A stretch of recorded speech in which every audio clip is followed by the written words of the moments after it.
I was pretty skeptical. And then once I started using the tapping, my experience was very different than I assumed it was going to be. This is Monterastelli. Welcome to the Tapping Q&A podcast, recorded live to tape from Williamsburg, Brooklyn. This is episode 232, originally aired August 3rd, 2016. Hi, everyone. I hope this finds you well wherever you are and whatever time of day you're getting a chance to listen to this. Thanks for spending some time with me today. Today we have a conversation with an acupuncturist who started in acupuncture, learned tapping, and what her experience has been like. And we're going to go through each one of the tapping points. So if you've ever wondered what's going on in the body when we're tapping on different points, this is a great conversation. This is one that I've been trying to find the right person to have this conversation with for a really long time, and I have found that person. If you have not done so already, if you go to tappingqna.com, you can download a free 10-part guide on how you can use tapping to stop self-sabotage. There are audios, there are scripts, there are videos, there is instructions. Every few days, you will get an email with a new piece of instruction. We don't send it to you all at once because it really is too much information. Each of the pieces are usable on their own. That's why we've broken them down into those chunks. So go to tappingqna.com to download that. Also, if you haven't done so, visit the Tapping Q&A podcast archive at tappingqnapodcast.com. Every single audio from our past is available there, absolutely free of charge. We're closing in on 300 audios. That includes all of the audios that are full podcasts, the two-parters, the bonus podcasts.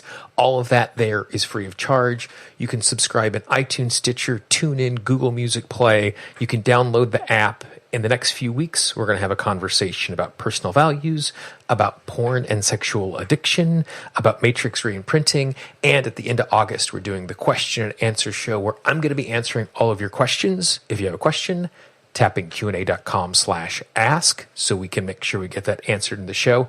But if you haven't subscribed yet, or if you haven't downloaded the app yet, I would really encourage you to do exactly that. Finally, before we step into our interview, the Tapping Q&A podcast is sponsored by Pain Relief Miracle. Pain Relief Miracle is an all-natural spray that you can use for skin issues, cuts, bruises, rashes, sunburns. It also is amazing for joint pains. Because it is all-natural, you can use it on your pets without any concern at all. Over the course of the last 4 podcasts, I've had a story for you where I have hurt myself in some way and I've needed to use PRM. Glory to God, in the last week, I haven't injured myself in any way, so I don't have a story about how I use it, but I am still glad it is in my medicine cabinet in case something goes wrong. You should have it in your medicine cabinet as well. For 33% off your first order, all you need to do is go to tappingqna.com/pain. That's tappingqna.com/pain. And the 33% discount on your first order isn't available everywhere. Jason only does that for the Tapping Q&A podcast. You can also just go into the show notes, and there's a link right there at the top. So today's conversation is with Beth Kearns. And over the course of the conversation, we do 3 things. First, we talk about her experience with acupuncture and tapping and how she came from one to the other. Second, we talk about the 5 elements. This is something that's fundamental in acupuncture, at least in the training that Beth had gone through. And then finally, what we do is we take each one of the tapping points one at a time, and we talk about what the point is for, what meridian it is on, and what's happening in the system. This is useful information. You don't necessarily have to use this as diagnostic, where you hear the information and go, ooh, I have anger, therefore I'm going to go to this spot. But you might try that. The most important thing when tapping is, how's it working for you? So if you're doing something and it's not giving you the results you'd like, try something new. If after listening to this, you think you want to focus only on a couple of points for a particular issue because that might be more helpful, awesome, go for it. The information that we're providing here is not prescriptive. We're not telling you what to do, but instead descriptively, through the eyes of an acupuncturist, when they look at the limited tapping points that we use, what do those points mean and how would they be using them? So here is my conversation with Beth Kearns.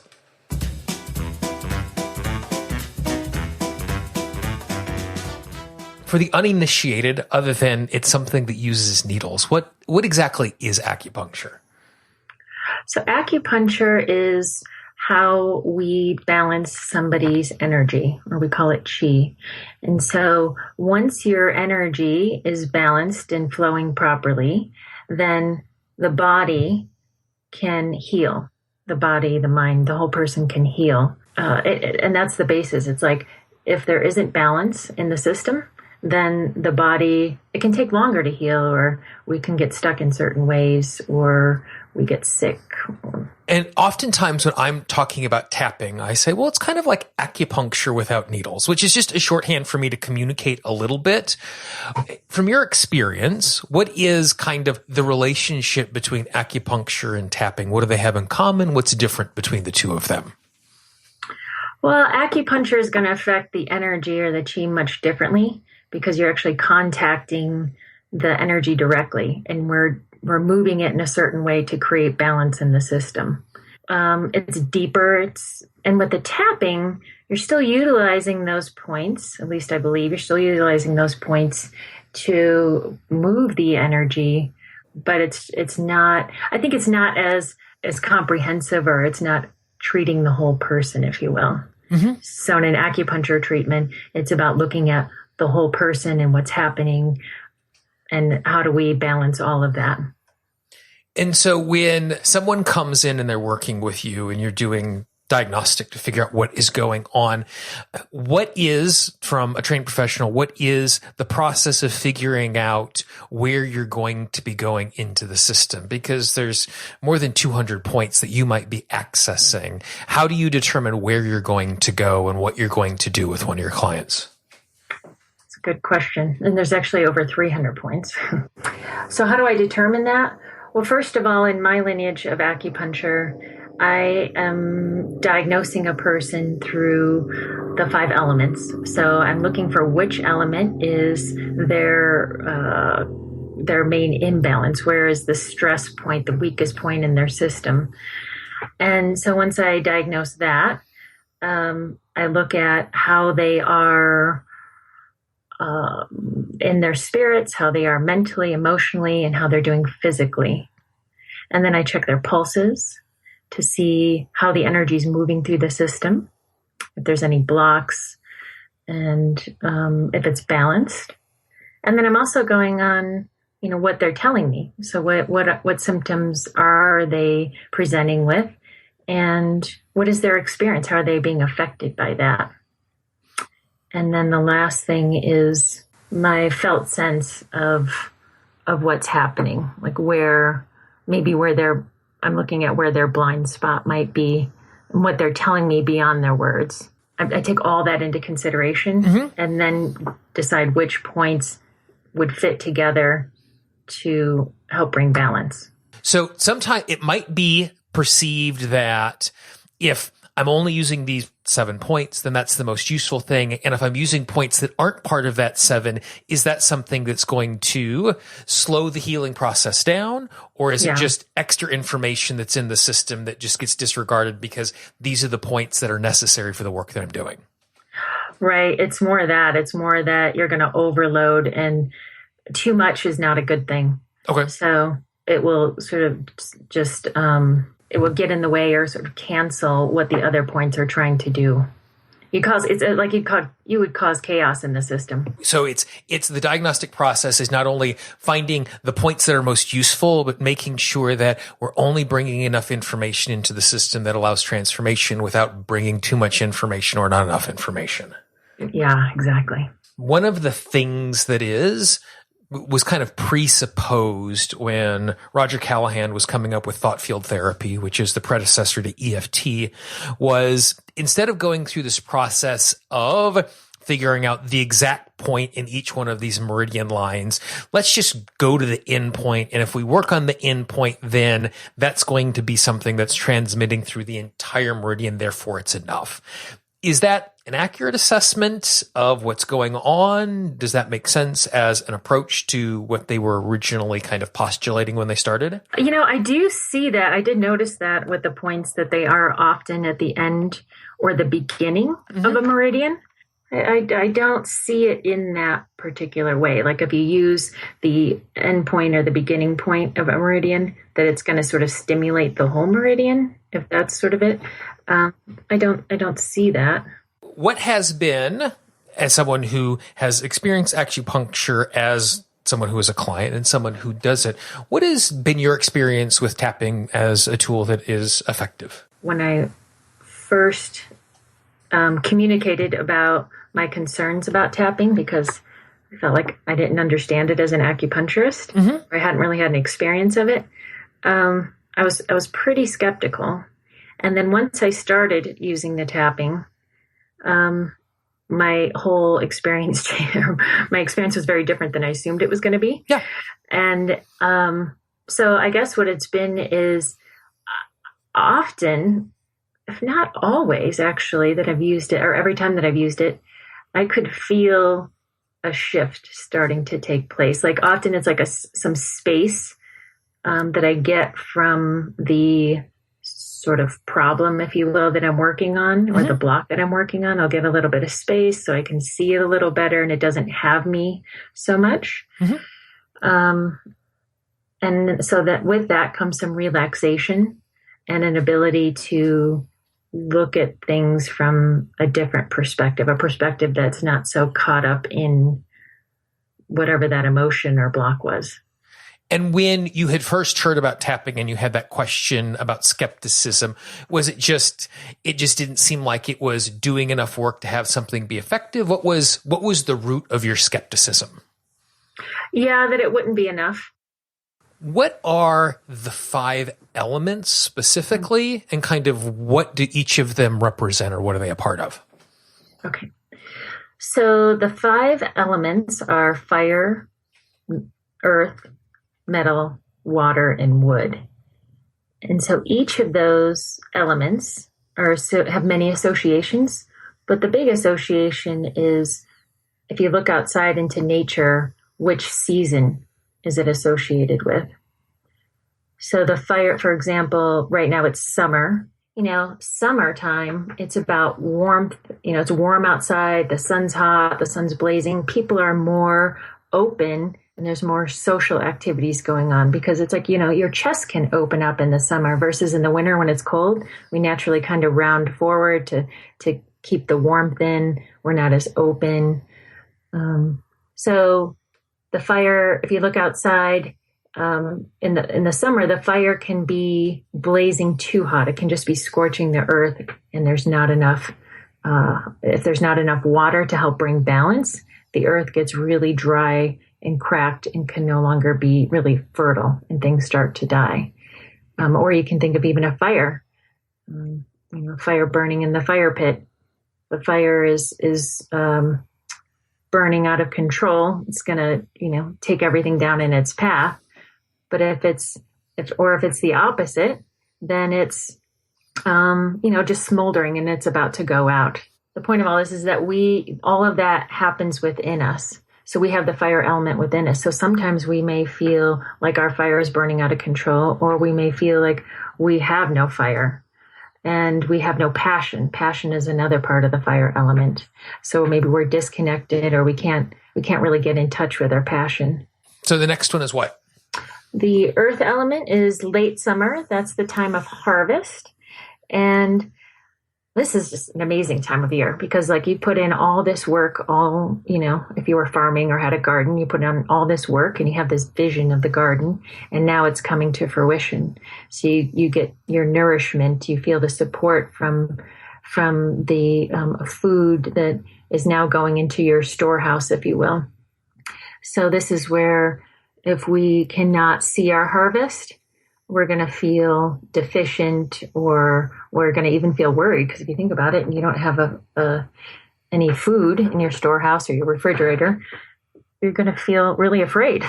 And stomach is about digesting and assimilating, and spleen or spleen pancreas is about getting that nourishment to all parts of the body. And the next one? That's the metal element, and the metal element is associated with fall. And fall is a time of letting go.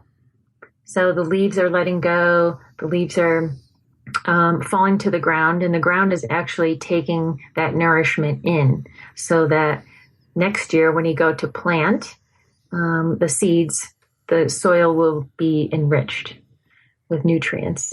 Mm-hmm. So in us, if we're not able to let go, then there's no room to take in more, and things start to stagnate and can get really stuck. So the lungs and the colon are associated with this element. And so the lungs are about both. The lungs take in inspiration, they take in the breath, and they also let go of the breath. And the colon is all about letting go. So we want to be able to do that on every level. Yep. And then the fourth one? So the water element is associated with winter. And so winter is, can be a very quiet time of year outside, and everything just goes dormant pretty much. And so this is a time of reflection, and it's a time of building our reserves for the coming spring. And it's also sort of a test of endurance to get through the winter in nature. Like if you can make it through those cold, brutal months and come back to life in the spring, it takes a lot of endurance.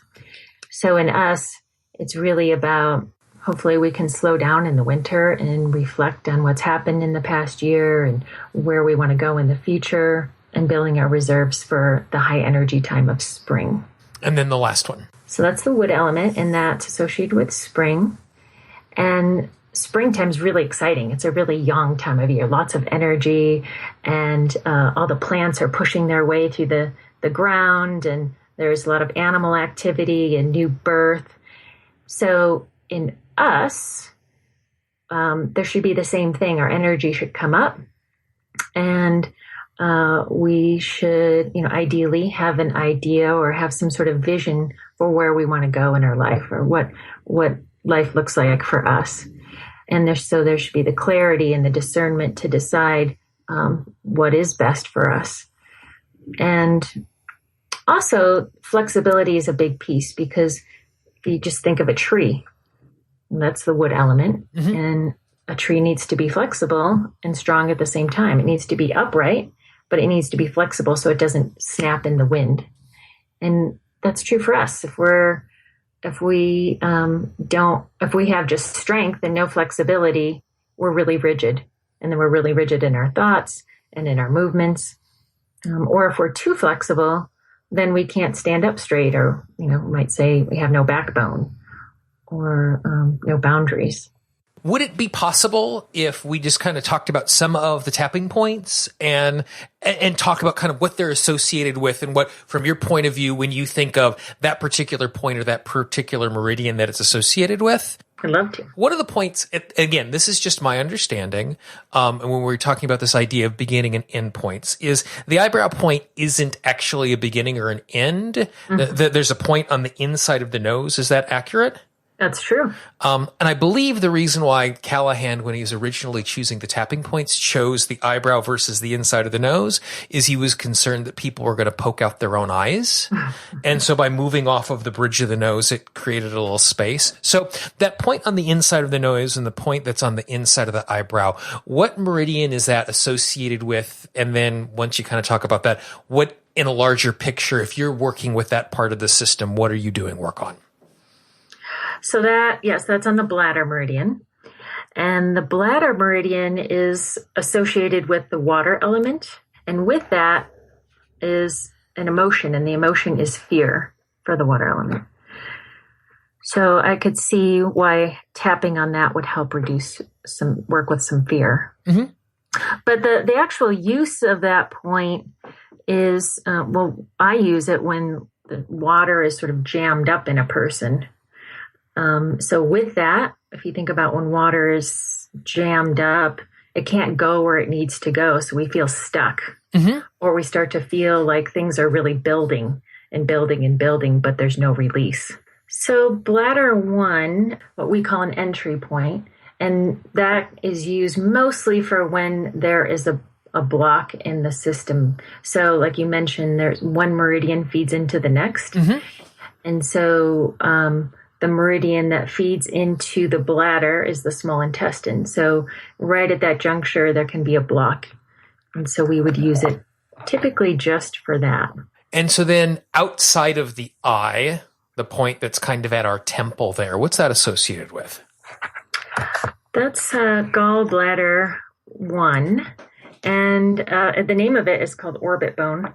And it's that's also used to clear a block in that particular pathway of energy. And so in this particular case, gallbladder is associated with the wood element, and wood is associated with the emotion of anger. And so with this block, it's like if it's kind of like a traffic jam and you can't get through, that inability to move or progress forward on your vision, because the wood element is also associated with our vision in life. And so if we can't move forward on that, then frustration can arise. And so this point, because it is on the gallbladder, is really great for clarity and vision. So then the point that is under the eye, that's just kind of there on the cheekbone? Mm-hmm.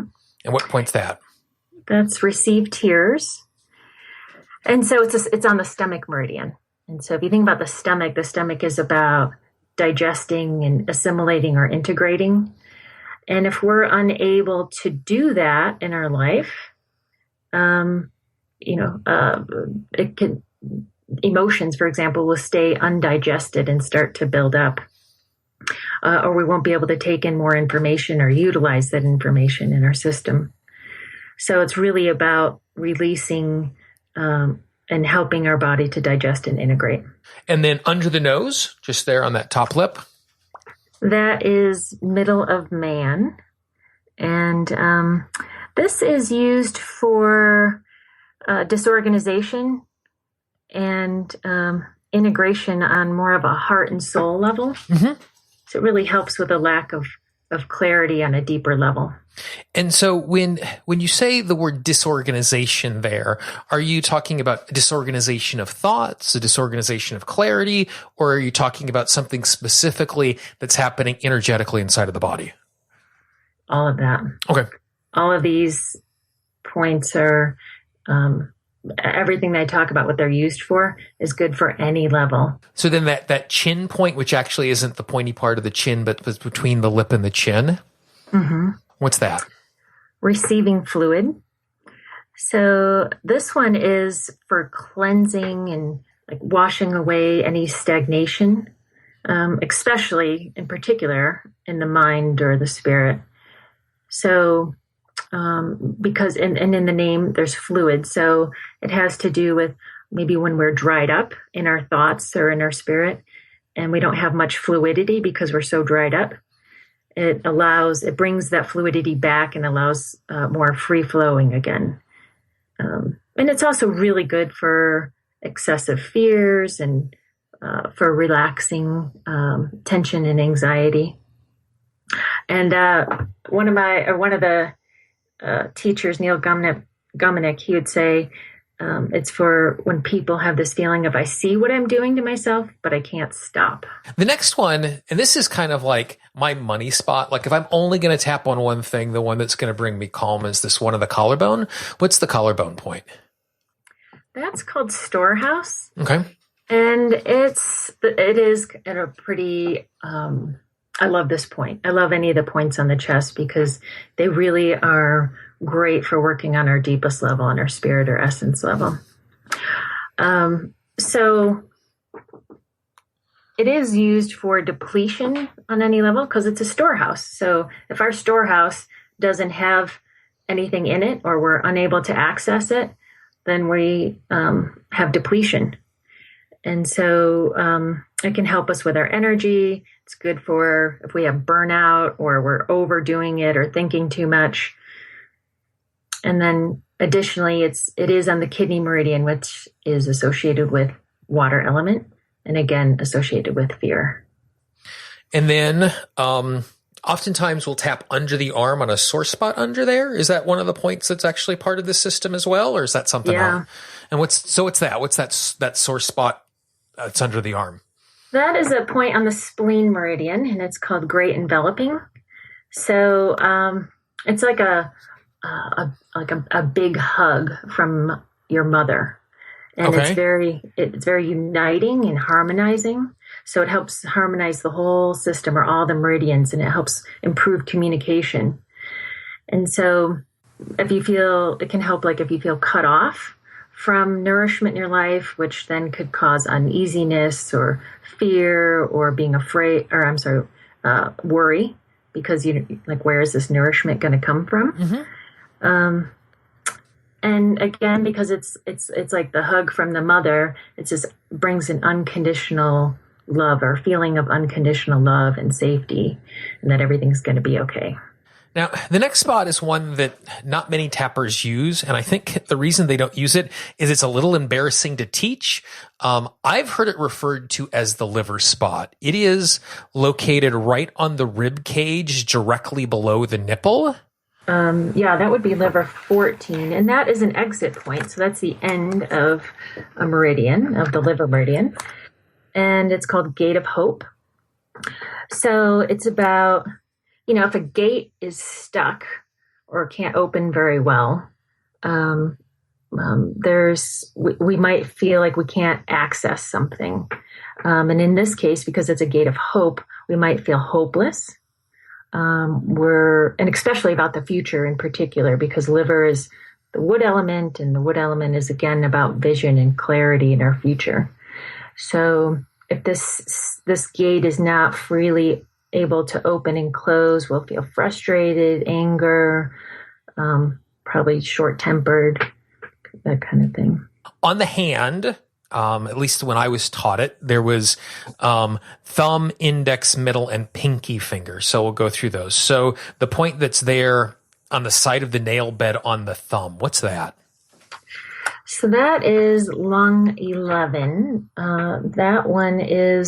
That's an exit point also. So it's the last point on the meridian. And it's called Little Merchant.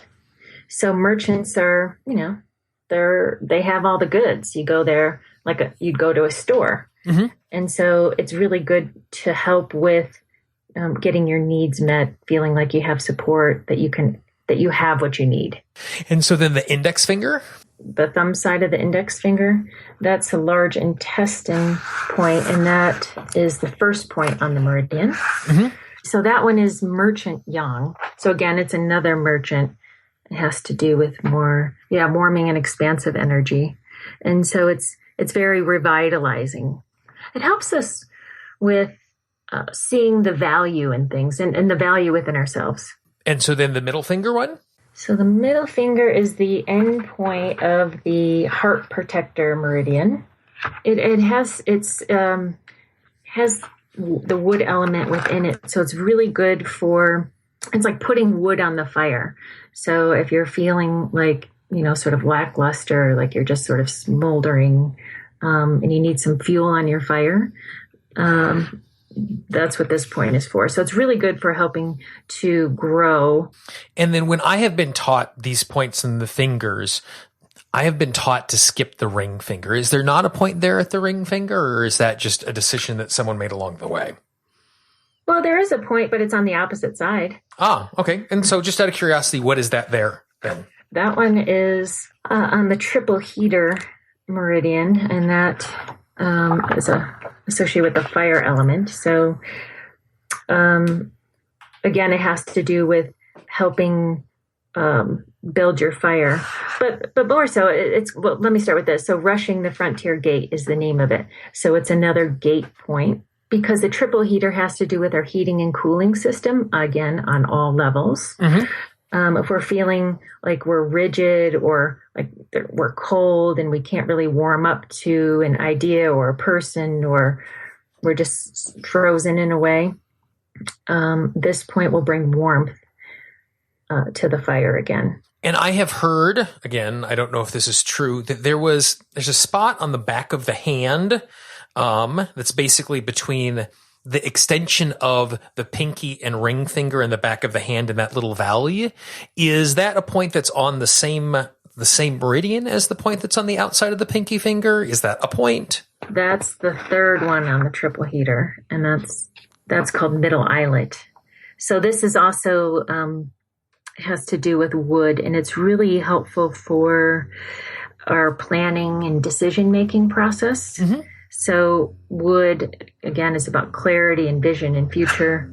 So it will help with that. It helps balance the fire. So again, putting wood on the fire, or actually you could take wood off of the fire with it. So if we're feeling like we're burning out of control, like we have too much heat, too much fire in our system, too much, we're blazing, we can take some wood off the fire to bring balance. It's a lot about the temperature. If we have too much warmth in the system, we might just be, going like crazy and burn ourselves out. Or if we're too cold, we're not really taking much action and we're kind of frozen. And so using a point like this is about bringing balance to that. It's not necessarily about taking away or adding to. It's just bringing it back to the place that it needs to be. Exactly. It's sort of like the acupuncture points have a built-in sort of safety mechanism, if you will. Like you utilize the point and it will do what's needed in the system. Lastly, on the fingers, the pinky point. What is that point there on the inside of the pinky finger, the bed of the nail? Heart 9 is the last point on the heart meridian, and it's called little rushing in. And so the heart meridian has to do with love. And when we feel like we're loved, then we feel secure and we feel safe. We feel like we are nourished. And because this point also is a wood point, it adds fuel to the fire once again, and it brings in that birth and growth and determination. And it's more about the determination in particular for the heart's vision. So what does the heart really want? And being able to help put that into place. And so then going around the side of the hand, what we would refer to in the tapping world as the karate chop point. What's that? It's on the small intestine, and it's called back ravine. Mm-hmm. So small intestine is about sorting. It's like, what am I going to keep? What am I going to let go of? So like when you're trying to make a decision, but maybe you can't sort through, and you feel kind of stuck. So it helps bring this, again, this one's a wood point as well. So this one brings that mental clarity, and it helps us birth new ideas and growth when things have just kind of become stagnant. And it makes a lot of sense that for lots of people, that's the place that they start, that they're going to start on the karate chop point before they start using any other point in the body. And so kind of moving to this place of clarity makes a great deal of sense as being the first place that we're tapping. What about the tippy top of the head, that crown point? So that one is on the governing vessel, and that's like a reservoir of energy. And that's called anterior summit. So anterior summit is, we would use this before things have completely fallen apart. Okay. Sort of like it's a calling to a meeting. So it's a calling of all of those different parts of us, because there's so much that happens below the surface that we don't have to think about on any level.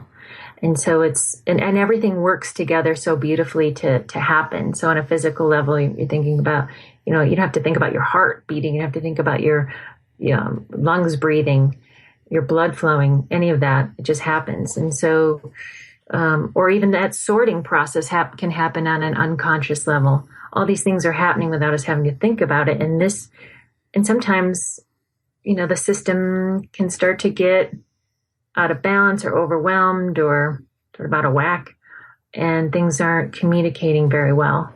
So this is a meeting to help reorganize and get back on the path. And so with a lot of these points, like the crown is not one of them, but a number of the points, I have eyebrows on both sides of my body. I have collarbones on both sides of my body. Is there a difference between using one point or the other, or does it make a great deal of sense to be tapping bilaterally on both of them at the same time? Is there a difference between the side of the body, and is it useful to be going after both of them simultaneously? We do use both points primarily because you don't want to leave out one side. You need to affect both sides of the energy flow. because all of these points, except those ones in the center of the body, they are bilateral on us. Like you said, we have two eyebrows. So both of these points need to be affected. You know, at the beginning, you talked about very clearly that when you are working with acupuncture, you want to make sure that you're using not only the right points, but the right number of points. Do you have any concern as someone who does tap from time to time about creating that sort of confusion and bringing up too much information by using all of the points over and over again? It's a good question. My first thought is yes. Because like my belief about my experience with acupuncture is, or the way I should say the way I approach it is, we only use what's needed. Okay. And our systems are really intelligent. It knows how to take the information and move forward from there. But it's also a respectful. It comes from respect to not overdo it, to not sort of what we would call abuse the points. It's a very respectful type of medicine. That's such a really interesting phrase. It is obviously a really philosophically Eastern approach to doing anything at all, opposed to overdoing it to making sure it's good, to be approaching it in a way that we're doing just enough so that we're in harmony with what we're working with while we're working with it. So along that line, when I'm working with clients, oftentimes I'm tapping along with them, you know, as I'm leading them through the work that I'm doing. And on a day like today, I'm going to talk to 7 clients throughout the day. Do you think there is a concern or something that I should think about, you know, beating on my system in that capacity multiple times over the course of the day as I'm doing work with my clients? And this is going to vary on people, but tapping is, like I said earlier, isn't as deep as the acupuncture needle. So it's not going to have probably as big of an impact on the system. And I think you have to pay attention to how you're feeling. Because I know there's been times where I've been tapping and I'm like, I just feel like, wow, I can't do anymore. That's too much. I think you have to just really pay attention to how you're feeling. And I think that's an important thing for us to recognize with anything, you know, just because running 5 kilometers is good, it doesn't mean that running 50 is 10 times better. Like there's a physical limit that our bodies are able to do. I'm regularly working with clients and they might have an hour of my time set aside. And after 20 minutes, we're done. And I would be doing them a great disservice if I said, well, you got 40 minutes and it's going to expire if we don't use it right now, and forcing them into making a choice where they're doing something that's beyond their capacity, and knowing that sometimes, even though we're not completely clear of the issue, we've reached our physical capacity of the work that we can do today because of the amount of energy that's been moved. Very good. Excellent. Well, Beth, I really appreciate your time and your information today. You're welcome. I'm so welcome. And I'm so thrilled that you asked, because I absolutely love to talk about, especially what we call the spirits of the points, or what the points do.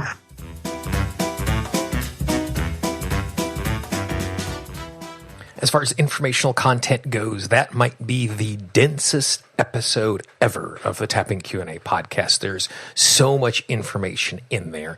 In the editing process of the interview, I listened to all the information twice just today, getting it ready for you to listen to. And I'm going to have to go back again with a pen and paper and take some notes. There's amazing information there.